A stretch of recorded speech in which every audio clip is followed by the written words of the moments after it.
अॼोको पंहिंजी पढ़ाई जो मौज़ू आहे अंग ऐं अदद ऐं उन सां गॾोगॾु अददनि जा जेके मक़ामी अददनि जा निज़ाम आहिनि उन्हनि जे बारे में ॻाल्हाईंदा त मक़ामी अददनि जा जेके निज़ाम आहिनि उन खे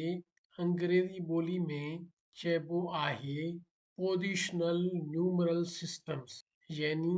जेके अदद आहिनि उन में जेके अंग अचनि था उन्हनि जी जेका जाइ थिए थी उन जी जाइ उन्हनि जी जॻह जे करे उन्हनि जी क़ीमत मुख़्तलिफ़ थिए थी। हाणे इहे मक़ामी अददनि जा जेके निज़ाम आहिनि पोज़ीशनल न्यूमरल सिस्टम्स आहिनि इहे मुख़्तलिफ़ आहिनि पर पाण ॾे जेको घणो इस्तेमालु थिए थो दुनिया में जेको घणो इस्तेमालु थिए थो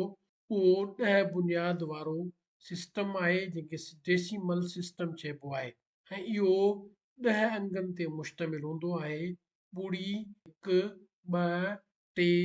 चारि पंज छह सत अठ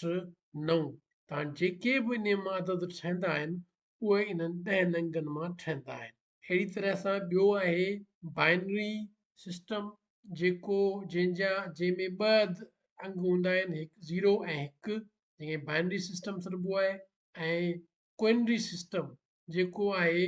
उन में 5 अदद इस्तेमालु थींदा आहिनि। 5 बुनियाद जो सिस्टम 5 बुनियादी अदद चइबो आहे उनखे 5 बुनियाद वारो सिस्टम चइबो आहे उनखे ऐं उहे उन में 5 जेके हूंदा आहिनि अंग ॿुड़ी हिकु ॿ टे चारि इहे 5 बुनियाद में हूंदा आहिनि। हाणे पाण अचूं था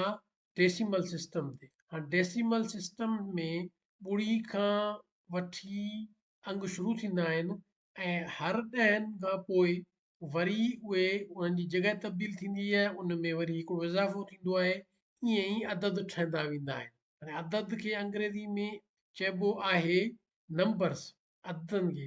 ऐं अंगनि खे चइबो आहे डिजिट्स। हाणे 10 बुनियादी डेसिमल सिस्टम जेको आहे उन ई में ॿुड़ी खां वठी 9 ताईं जेके आहिनि इहे अंग बि आहिनि त अदद बि आहिनि ऐं 9 खां पोइ जेको 10 शुरू थियनि था इहे 10 जे खां पोइ इहे सभु सिर्फ़ु अदद आहिनि इहे अंग न आहिनि। हाणे 10 जेको आहे उहो अदद आहे उहो अंग न आहे उन में 2 अंग आहिनि ॿुड़ी ऐं हिकु। हाणे ॿुड़ी जेको आहे उन जी एकनि वारी जाइ आहे ऐं हिकु जेको आहे उन में उहो ॾहाकनि वारी जाइ ते। हाणे जेकॾहिं 11 आहे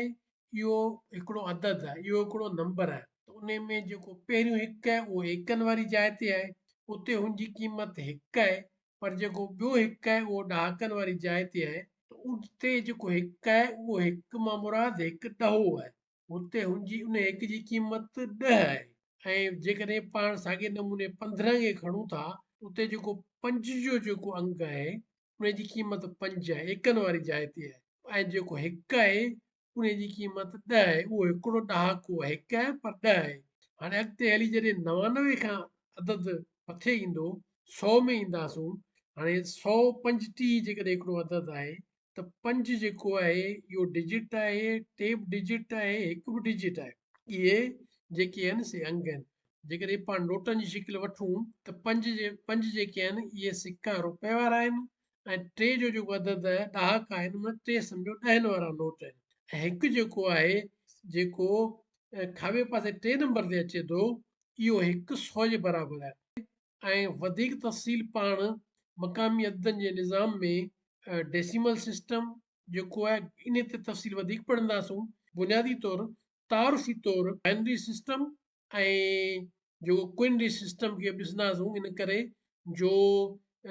सिंधी में जेके रियाज़ी जा किताब आहिनि उन में 2 बुनियाद ऐं 5 बुनियाद बि जेको आहे अचे थो उहो उन कोर्स में हलंदासूं जॾहिं उन पाण किताब ते या उन दर्जे ते पहुचंदासूं थी सघे थो त पाण वधीक तफ़सील उन्हनि जो उते पढ़ूं